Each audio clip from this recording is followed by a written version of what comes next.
আমার জন্য কিন্তু আজকে একটা খুব আনন্দের দিন। কেন জানেন? আজকে থেকে কয়েক মাস আগে যখন নির্বাচনের প্রথম প্রচার অভিযান শুরু হয়, আমি সিলেটের পবিত্র মাটি থেকে সেই প্রচার অভিযান কাজ শুরু করেছিলাম এবং সেই দিনে সিলেটের জনসভা শেষ করে আমি হবিগঞ্জে যখন জনসভা করছি, সেই সময় আমি হবিগঞ্জের জনসভার মঞ্চ থেকে বলেছিলাম যে বিএনপি যদি সরকার গঠন করতে সক্ষম হয় ইনশাল্লাহ, তাহলে আমরা আমাদের চা বাগান শ্রমিকে যে সকল মায়েরা কাজ করে তাদের জন্য আমরা ফ্যামিলি কার্ড দেব। আজকে আল্লাহর কাছে আমি হাজারো শুকরিয়া জানাই, লক্ষ শুকরিয়া জানাই যে আল্লাহ আমাকে সেই তৌফিক দিয়েছেন আজকে, যে আমি আমার কথা আজকে রাখতে পেরেছি।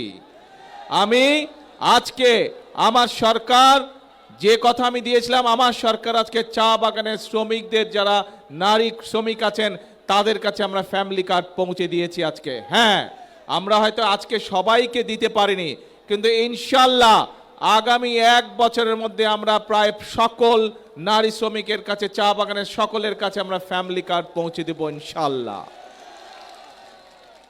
প্রিয় ভাই বোনেরা,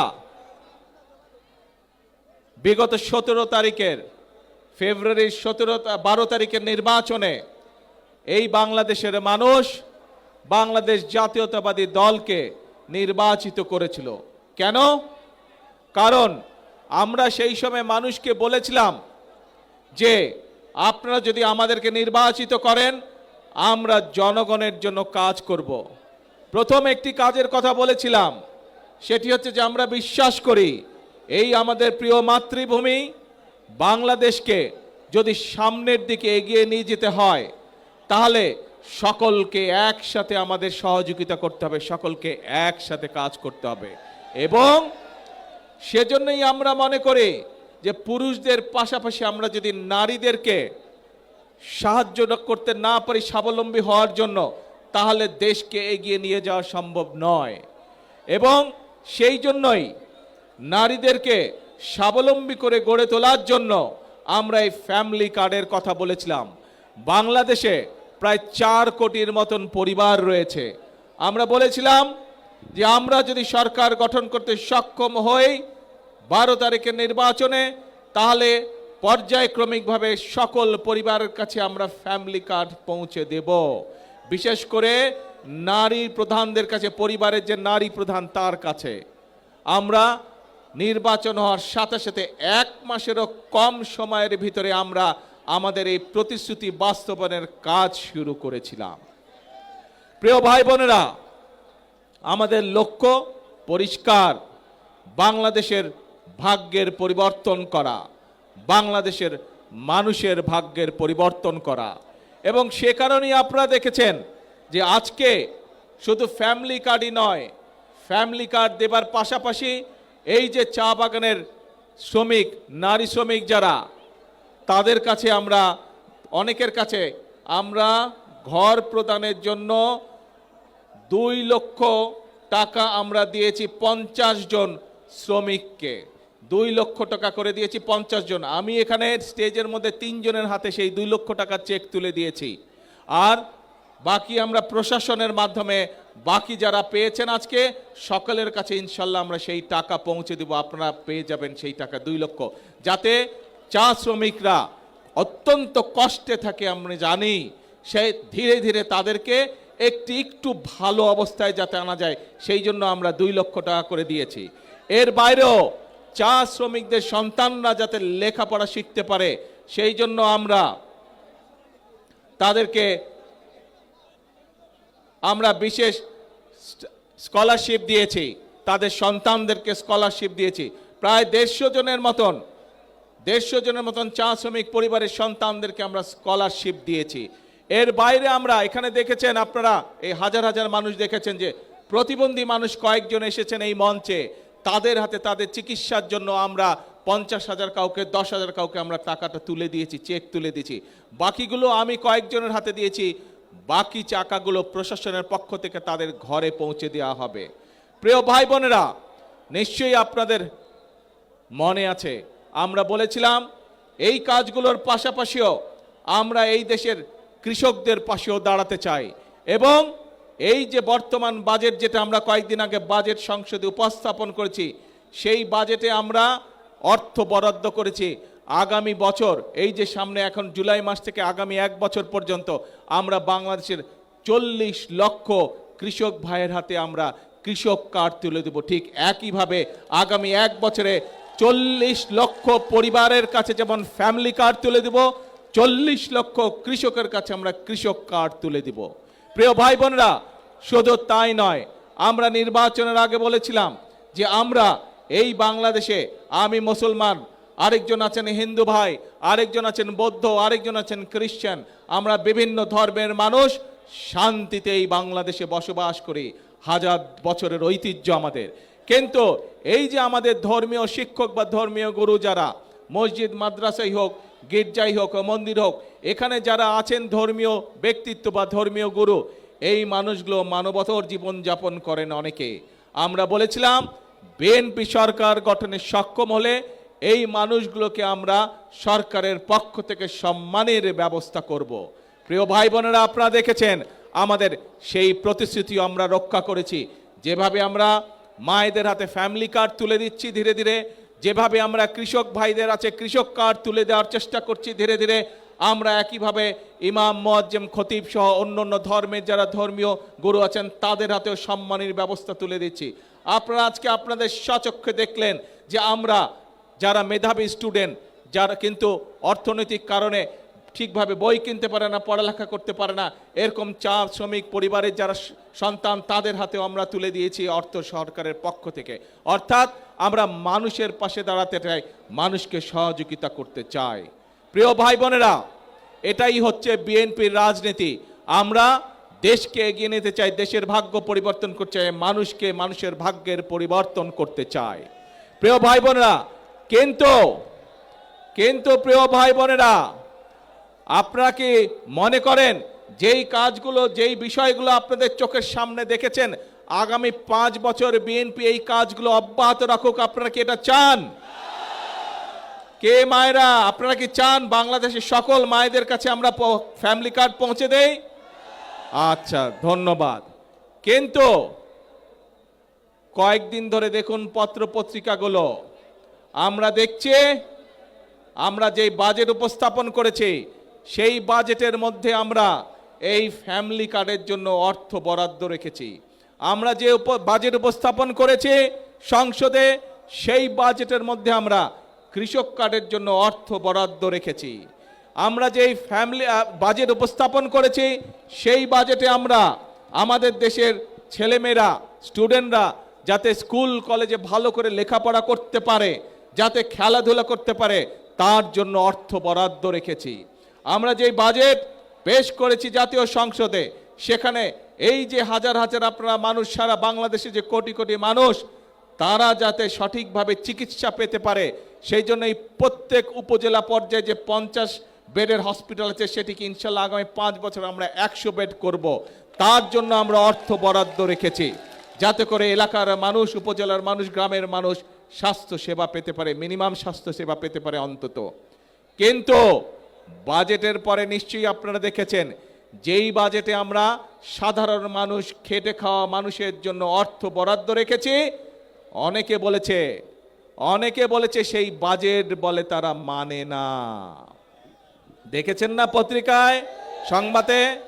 আবার অনেকে বলেছে যেই বাজেটে আমরা মায়েদের জন্য ফ্যামিলি কার্ডের বড় অর্থ বরাদ্দ রেখেছি, কৃষকদের জন্য কৃষি কার্ডের বরাদ্দ রেখেছি, প্রতিবন্ধী মানুষ, শিক্ষার্থীদের জন্য অর্থ বরাদ্দ রেখেছি, যেই বাজেটে আমরা মানুষের স্বাস্থ্য সুবিধার জন্য অর্থ বরাদ্দ রেখেছি, সেই বাজেট নাকি চানাচুরের মতন।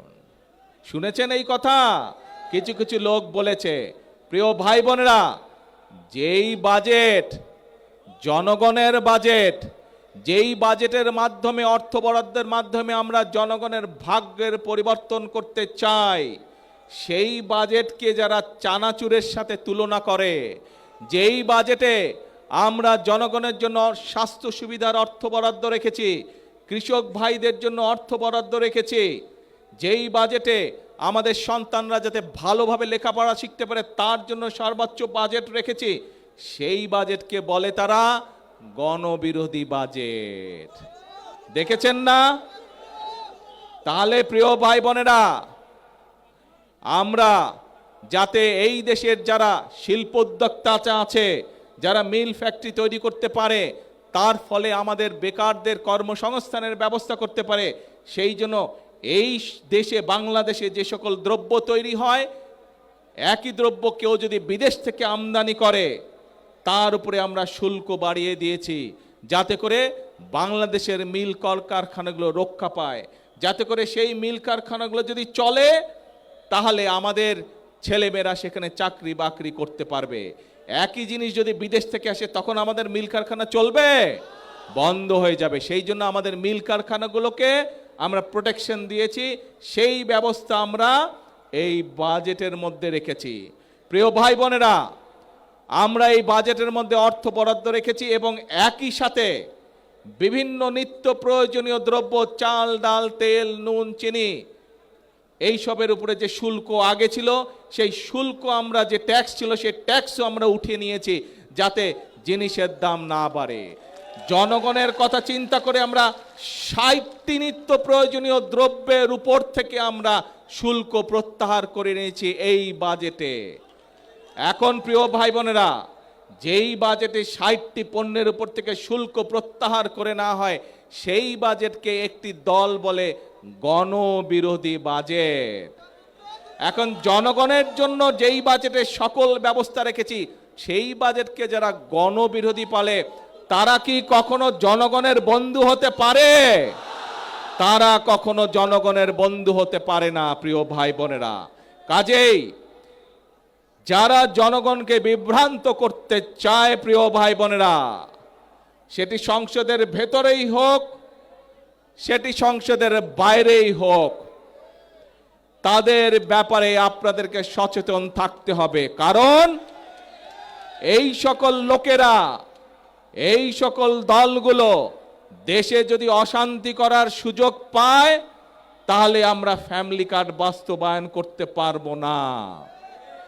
এই লোকগুলো, এই দলগুলো যদি দেশে অশান্তি সৃষ্টি করে, তাহলে এই যে আজকে প্রতিবন্ধী মানুষগুলোকে যে আমরা সহযোগিতা করলাম, এই যে গরিব ছাত্র স্টুডেন্টগুলোকে যে আমরা সহযোগিতা করলাম, এই যে আমরা নিত্য প্রয়োজনীয় দ্রব্যের উপর থেকে 60টি দ্রব্যের উপর থেকে যে আমরা ট্যাক্স তুলে নিতে পারলাম, এইটি আমরা তাহলে কন্টিনিউ করতে পারবো না। কাজেই যারা এসব কাজে বাধা দিবে, কি ব্যবস্থা করা উচিত তাদের বিরুদ্ধে? সতর্ক থাকতে হবে তাদের বিরুদ্ধে, এবং জনগণকে ঐক্যবদ্ধ থাকতে হবে। বিএনপি হচ্ছে জনগণের দল। যতবারই এই দেশে নিরপেক্ষ নির্বাচন হয়েছে, যতবারই এই বাংলাদেশে মানুষ স্বাধীনভাবে ভোট দিতে পেরেছে, প্রত্যেকবার মানুষ ধানের শীষকে বিজয় করেছে। এবং এই যে মৌলভীবাজারের যতগুলো বড় বড় রাস্তাঘাট, স্কুল, কলেজ দেখেছেন, খোঁজ করে দেখুন, এগুলো সব বিএনপি মরহুম সাইফুর রহমান সাহেবের সময় এই কাজগুলো হয়েছিল। কাজেই প্রিয় ভাই বোনেরা, কথা সাফ কথা, যদি দেশের উন্নয়নকে অব্যাহত রাখতে হয়, যদি মা বোনদের হাতে ফ্যামিলি কার্ড পৌঁছে দিতে হয়, কৃষক ভাইদের হাতে যদি কৃষক কার্ড পৌঁছে দিতে হয়, উপজেলা স্বাস্থ্য কমপ্লেক্স যেটি আছে সেটিকে 50 বেড থেকে যদি 100 বেডে করতে হয়, যদি আমাদের ভবিষ্যৎ প্রজন্ম, আমাদের সন্তানদের শিক্ষার ব্যবস্থা ঠিক রাখতে হয়, তাহলে জনগণকে ঐক্যবদ্ধ থাকতে হবে। জনগণ যদি ঐক্যবদ্ধ থাকে, তাহলে কোনো ষড়যন্ত্র সফল হতে পারবে না। জনগণ যদি ঐক্যবদ্ধ থাকে, বাংলাদেশের গণতন্ত্রকে কেউ নষ্ট করতে পারবে না। বাংলাদেশের গণতন্ত্রকে কারা নষ্ট করেছিল আমরা সেটি ভালো করে জানি। আমরা দেখেছি দেশ স্বাধীনের সময়, দেশ স্বাধীনের আগে এবং পরবর্তী সময় গণতন্ত্র বিনষ্টকারী গণতন্ত্রের বিরুদ্ধে ষড়যন্ত্রকারী সবগুলো একসাথে ছিল। মুখে মুখে বলতো আমরা একসাথে নাই, কিন্তু ভেতরে ভেতরে এরা সব সময় একসাথে কাজ করেছে এবং সকল সময় প্রত্যেকটি সময় বিএনপি বাংলাদেশ জাতীয়তাবাদী দল সব সময় জনগণের কাতারে ছিল। সেজন্যই বিএনপির সবচেয়ে বড় শক্তি জনগণের শক্তি। সেই জন্যই বিএনপি সকল সময় বলে থাকে জনগণই আমাদের সকল ক্ষমতার উৎস। প্রিয় ভাই বোনেরা এবং প্রিয় ভাই বোনেরা, আমরা দেখেছি বিভিন্ন সময়ে যখন দেশে জনগণ যখন ফুঁসে ওঠে গণতন্ত্র রক্ষা করার জন্য, আমরা বিভিন্ন সময় দেখেছি বিভিন্ন জনকে বিদেশে চলে যেতে। খালেদা জিয়া আপনাদেরকে রেখে কোথাও যায় নাই। খালেদা জিয়া আপনাদেরকে রেখে কখনো কোথাও যায় নাই। খালেদা জিয়া বলেছিল বাংলাদেশই হচ্ছে আমার প্রথম ঠিকানা, বাংলাদেশই হচ্ছে আমার শেষ ঠিকানা। প্রিয় ভাই বোনরা, আমরা হচ্ছে খালেদা জিয়ার সৈনিক, কাজে বাংলাদেশই হচ্ছে আমাদের প্রথম ঠিকানা, বাংলাদেশই হচ্ছে আমাদের শেষ ঠিকানা। আমাদের একটাই কাজ বাংলাদেশের মানুষের ভাগ্যের পরিবর্তন, আমাদের একটাই কাজ বাংলাদেশের ভাগ্যের পরিবর্তন। কাজে আসুন, এই দেশ আমাদেরকেই গড়তে হবে। এই দেশ আমাদের 20 কোটি মানুষের 40 কোটি হাতকে শ্রমিকের হাতে রূপান্তরিত করতে হবে। তাহলেই আমরা এই বাংলাদেশের ভাগ্যের পরিবর্তন করতে পারবো। প্রিয় ভাই বোনেরা, অনেকেই ওই যে যারা বিভ্রান্ত ছড়াতে চায়, এরা আবার কি বলে জানেন? এরা বলে ফ্যামিলি কার্ডের টাকা কোথা থেকে আসবে, কৃষক কার্ডের টাকা কোথা থেকে আসবে। আপনাদের সবাইকে সাক্ষী রেখে তাদের উদ্দেশ্যে আমি বলতে চাই, এই যে আজকে এখানে শ্রমিকদেরকে, চা শ্রমিকদেরকে ঘর নির্মাণের জন্য 2 লক্ষ টাকা দেওয়া হলো, চা শ্রমিকদের পরিবারের সন্তানদের লেখাপড়া করার জন্য 10,000 করে টাকা দেওয়া হলো তাদের বৃত্তি হিসাবে, এই যে মানুষের চিকিৎসার জন্য 50,000 করে টাকা দেওয়া হলো, এগুলা কখনো আগে শুনেছেন? আপনারা দেখেছেন? কেউ এর আগের সরকার দিয়েছিল? দেয় নাই। এটি কার অর্থ? জনগণের অর্থ। আমরা দেখেছি কিভাবে জনগণের অর্থ বিগত 1 যুগ ধরে 17 বছর ধরে আমরা দেখেছি কিভাবে জনগণের অর্থ এই দেশ থেকে পাচার হয়ে গিয়েছিল। জনগণের অর্থ জনগণকে না দিয়ে একটি দল বিদেশে পাচার করে দিয়েছিল। প্রিয় ভাই বোনেরা, যারা বলে কোত্থেকে আসবে ফ্যামিলি কার্ডের টাকা, কোত্থেকে আসবে কৃষক কার্ডের টাকা, কোত্থেকে আসবে, তাদের উদ্দেশ্যে বলতে চাই, এই জনগণের টাকা আর পাচার হতে দেব না আমরা। জনগণের টাকা দিয়ে জনগণের জন্য কাজ করা হবে, জনগণের অর্থ দিয়ে দেশের জন্য কাজ করা হবে, দেশের ভাগ্যের পরিবর্তনের জন্য কাজ করা হবে, জনগণের জন্য কাজ করা হবে। কাজে ইনশাআল্লাহ টাকার কোনো অভাব হবে না। আসুন, যারা এই দেশ থেকে টাকা পাচার করেছে, যারা এই দেশ থেকে টাকা বাইরে পাঠাতে চায়, জনগণের অর্থ টাকা বিদেশে পাঠাতে চায়, আমরা আজ থেকে তাদের বিরুদ্ধে কঠোর অবস্থান গ্রহণ করব। আমরা যদি সকলে চোখ কান খোলা রাখে, তাহলে এই দেশের মানুষের অর্থ সম্পদ কেউ বিদেশে পাচার করতে পারবে না এবং সেই টাকা দিয়ে আমরা সকলে মিলে পরিশ্রম করব এবং সেই অর্থ দিয়ে আমরা দেশ এবং দেশের মানুষের ভাগ্যে পরিবর্তন করব।